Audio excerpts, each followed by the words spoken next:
हाय नमस्ते भैया।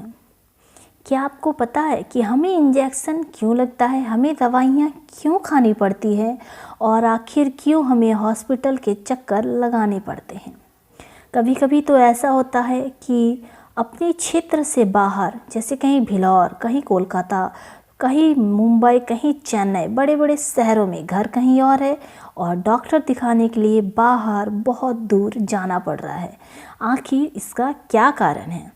तो इसके पीछे एक बहुत ही बड़ी वजह बताई है आशुतोष शिवपुराण कथा में कि अगर शरीर में एक इंजेक्शन भी किसी को लग रहा है तो वह उसके पिछले जन्म यानी उसने जो पूर्व में किया है उसी का लेन देन कुछ बाकी रह गया है और इसीलिए जो इंजेक्शन दे रहा है वह आपको कष्ट पहुंचा रहा है, क्योंकि पिछले जन्म में आपने उसे कष्ट पहुंचाया था, आपने उसको शारीरिक मानसिक पीड़ा दी थी, इसीलिए आपको वह इंजेक्शन लगा रहा है। अगर डॉक्टर ऑपरेशन भी कर रहा है, चीर फाड़ कर रहा है, भले ही आपको बचाने के लिए वो चीर फाड़ कर रहा हो, पर कष्ट तो आपको हो रहा है, पीड़ा तो आपको हो रहा है।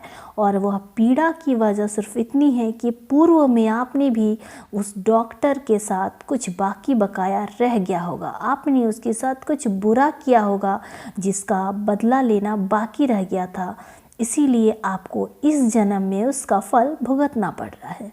इसीलिए हमेशा सोच समझकर और अच्छे काम करें ताकि अभी का जो समय है और आने वाला अगला जन्म वो भी सुरक्षित हो, स्वस्थ हो, क्योंकि कहते हैं पहला सुख निरोगी काया।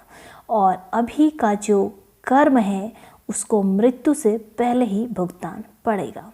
तो अच्छे कर्म करें, अच्छा सत्संग करें, रोज़ मंदिर जाएं, भगवान को एक लोटा जल चढ़ाएं, क्योंकि कहते हैं जब आप एक लोटा जल चढ़ाते हैं तो आपके समस्त पाप और ताप मिट जाते हैं। ऐसे ही सुंदर और आसान और रोचक जानकारी और उपाय पाने के लिए मेरे चैनल को सब्सक्राइब करना बिल्कुल मत भूलिएगा। श्री शिवाय, नमस्ते भैया।